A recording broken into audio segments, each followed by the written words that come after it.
امام حسن کے پاس ایک بندہ ہے، بڑی مزیدار بات داتا علی اجویری نے لکھی، مجھے پڑھ کے بڑا ہی مزہ آیا اور سمجھ بھی آئی کہ اہل بیت نبوت کی اصل مخالفت کون کرتا ہے۔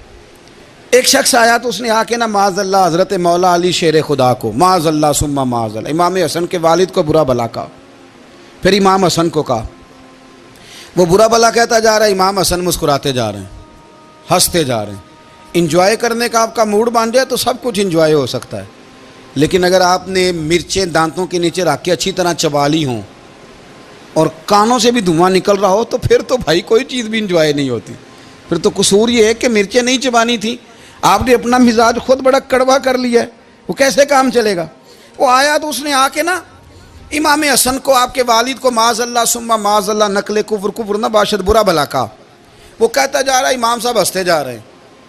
جب وہ تھک گیا تو امام حسن فرمانے لگے روٹی کھانی ہے؟ بھوک تو نہیں لگی ہوئی؟ کہنے لگا بڑی لگی ہوئی ہے۔ فرمانے لگے اس کو روٹی کھلاؤ۔ اس کو روٹی کھلائی، فرمایا تیرا حال؟ کہنے لگا بڑا غریب ہوں۔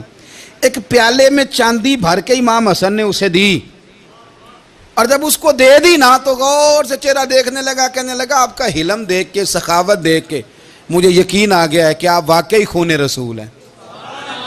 امام صاحب فرمانے لگے یہ بیچارہ اصل میں تنگ ہے اپنی زندگی سے، اصل اس کا حال کوئی نہیں، تو میرے ساتھ یہ حرکتیں کر رہا ہے۔ تو یہ آپ سمجھیں اس بات کو، کچھ لوگ بیچارے ویسے ہی تنگ ہوتے ہیں، پریشان ہوتے ہیں، ویسے ہی بلا وجہ معاملہ ہی کوئی نہیں۔ امام حسن رضی اللہ تعالیٰ عنہ نے ہمیں سبق دیا ہے۔ وہ علامہ اقبال کہتے ہیں کہ ایک مولانا نا میرے سامنے نا ایک بھوکے آدمی کو سامنے بٹھا کے تو حدیث پاک کا درس دے رہے تھے۔ بندے کو بھوک بڑی لگی ہوئی تھی، وہ درس دیتا جا رہا ہے۔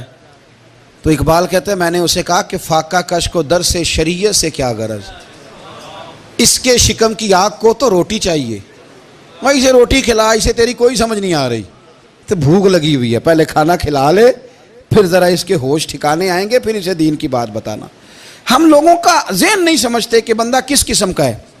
سارے ہی صحابہ حیا والے تھے، سارے ہی اکرام والے تھے، پر حضور سید عالم صلی اللہ علیہ وسلم کی پیاری زوجہ حضرت عائشہ صدیقہ رضی اللہ تعالیٰ عنہ فرماتی ہیں کہ میں حضور کے گھر میں پردے کے پیچھے دیکھ رہی تھی، نبی کریم آرام فرمائیں تو حضور کی نا تہمت مبارک پنڈلیوں سے ذرا اونچی ہو گئی، پنڈلیوں سے ٹخنوں تک مرد کا چھپا ہوا ہو تو وہ جائز ہے، اس سے نیچے ننگا نہیں کرنا چاہیے، اوپر اس سے ٹخنوں سے اوپر، نیچے ہو بھی جائے تو خیر ہے۔ حضور کی پنڈلیاں نا تھوڑی سی چادر ہٹی ہوئی تھی، پنیاں کہتے ہیں ہم پنجابی میں، پنڈلیوں سے ذرا چادر ہٹ گئی، حضور لیٹے رہے، آرام فرما رہے۔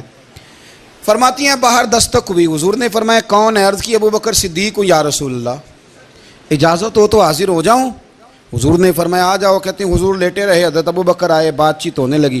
تھوڑی دیر کے بعد پھر دستک ہوئی، کون ہے دروازے پہ؟ یا رسول اللہ عمر بن خطاب ہوں۔ فرمایا آ جاؤ، آ گئے، بات چیت ہوتی رہی۔ تھوڑی دیر کے بعد عثمان غنی آئے، یا رسول اللہ آ جاؤں؟ فرمایا عثمان ذرا ٹھہر۔ حضرت عثمان ٹھہر گئے، نبی کریم اٹھ کے بیٹھے، چادر مبارک پنڈلیوں کے گرد لپیٹی، اپنے کرتے کو سیدھا فرمایا، کہا عثمان آ جاؤ۔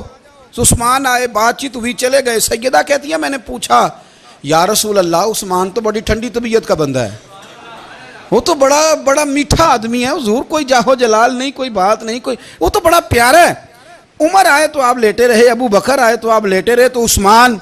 حضور فرمانے لگے عائشہ عثمان سے تو فرشتے بھی حیا کرتے ہیں، عثمان سے تو فرشتے بھی حیا کرتے ہیں، تو میں نہ حیا کروں؟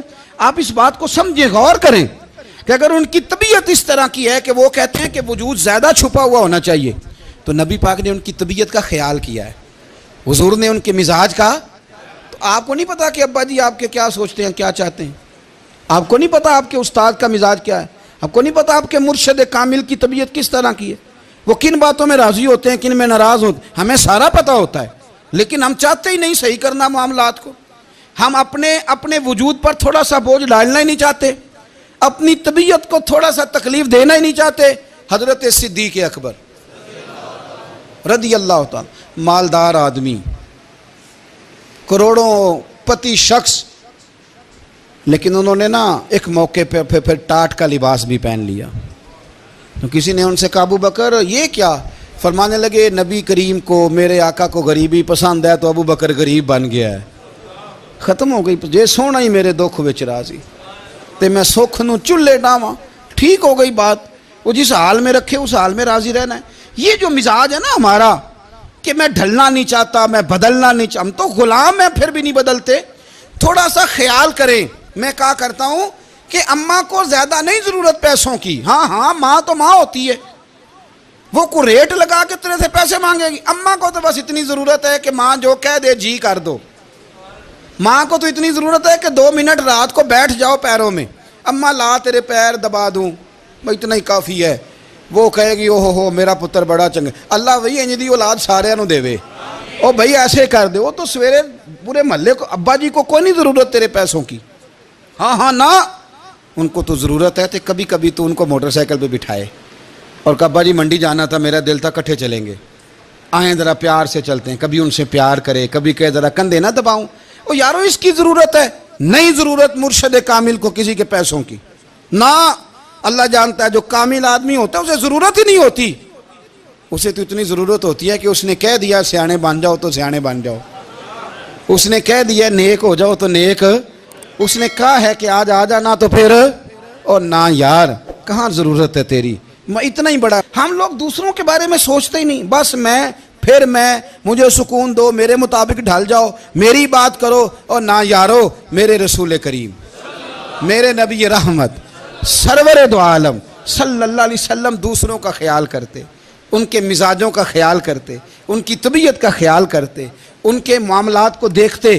میرے رسول پاک علیہ السلام تو دیکھتے کون شخص کس طرح کا ہے, کس رویے کا ہے, کس انداز کا ہے. اس کو اس کے مطابق عزت دیتے, وقار دیتے, نواز دیتے. اس شخص کا اس طرح کا اکرام کرتے. میرے نبی کریم صلی اللہ علیہ وسلم فرماتے ہیں میں نے معراج کی رات میں نے جنت میں ایک محل دیکھا. میرا دل کیا میں اندر سے جا کے دیکھوں, پر اس کے دروازے کے قریب گیا تو عمر فاروق کا نام لکھا تھا. فرماتے ہیں میں نے کہا عمر ذرا طبیعت کا سخت ہے. تو اس نے کہنا ہے قانون یہ ہے کہ پہلے اجازت لو پھر کسی کے گھر جاؤ. چلو ہم نہیں جاتے, عمر سے پوچھ کے چلے جائیں گے. گھر جو عمر کا ہے. نہیں آپ کو سمجھ آئی میری بات کی یار, نہیں سمجھے. جن کے قدموں کے صدقے گھر ملا ہے, اگر وہ یہ خیال کرتے ہیں کہ سامنے والے سے پوچھ لینا چاہیے, نہیں آپ نہیں سمجھے. او بھائی جن کے برکت سے وہ مکان ملا ہے, اگر وہ مزاج کا اتنا خیال رکھتے ہیں تو پھر مزاج رسول کا بھی تو خیال ہونا چاہیے نا. پھر مزاج سنو. پھر نبی کریم صلی اللہ علیہ وسلم واپس آئے. حضور نے بتایا وہ عمر تیرا مکان بڑا پسند ہے یار. میں اندر جانے لگا تھا, دروازے پہ حور بھی بیٹھی تھی, جانے لگا تھا اندر. تو وہ میں اس لیے نہیں گیا کہ عمر قانون کو بڑا پابند ہے. اس نے کہنا ہے کہ قانون تو اجازت لے کے جاؤ. حضرت عمر رو پڑے, عرض کرنے لگی حضور میں کہاں اور جنت کا مکان کہاں. مختصر سی میری کہانی ہے, یہ جو بھی ہے آپ کی مہربانی ہے. تو حضرت عمر رو پڑے. لیکن میرے رسول کریم صلی اللہ علیہ وسلم اب اتنا حضور خیال کرتے تو جناب عمر پتہ کون تھے. جرت نہیں تھی کسی مائی کے لال کی کہ عمر کے سامنے کھڑا ہو سکے. ہاں جس کے سامنے شیطان نہ ٹھہر سکے, نکل جاتا ہے شیطان بھی. لیکن صحابہ کہتے ہیں جب کبھی حضور کے چہرے پہ شکن آتی تو اتنا وجود ہم نے کسی کا کامتے نہیں دیکھا جتنا عمر کانپا کرتے تھے. کبھی تاری ہوتی تھی. وہ دلیر میں کہیں اور ہوں, یہاں تو میں غلام ہوں, یہاں تو میں نوکر ہوں. دعا منگیا کرو سنگیو کتے مرشد نہ روس جاؤ. رو پڑتے. اور طریقہ کیا ہوتا, زمین پہ کونیاں رکھ کے نا, کونیاں گھٹنے. اب میں آپ کو کر کے کیسے دکھاؤں, حدیث صحیح میں موجود. یہ کونیاں زمین پہ رکھ کے نا, جیسے بچے نہیں چلتے, کونیاں دونوں زمین پہ حضرت عمر رکھ دیتے اور یوں کونیاں رکھ کے تو یوں ہاتھ باندھ دیتے حضور کے سامنے, نیچے کونیاں اور ہاتھ باندھتے اور پھر روتے. جب حضور ناراض ہوتے تو کسی اور سے ناراض ہے نبی پاک, عمر سے نہیں, تو یوں دونوں ہاتھ بچھا دیتے, یوں ہاتھ باندھتے اور کہتے رضیت باللہ ربا وبالاسلام دینا ونبینا محمد صلی اللہ علیہ وسلم. یا رسول اللہ میں بڑا راضی ہوں کہ اللہ میرا رب ہے. حضور میں بڑا راضی ہوں, حضور میں بڑا راضی ہوں کہ اسلام میرا دین ہے. و محمد نبیم و رسولہ, اور میں بڑا راضی ہوں کہ اللہ نے محمد کو نبی اور رسول بنایا ہے.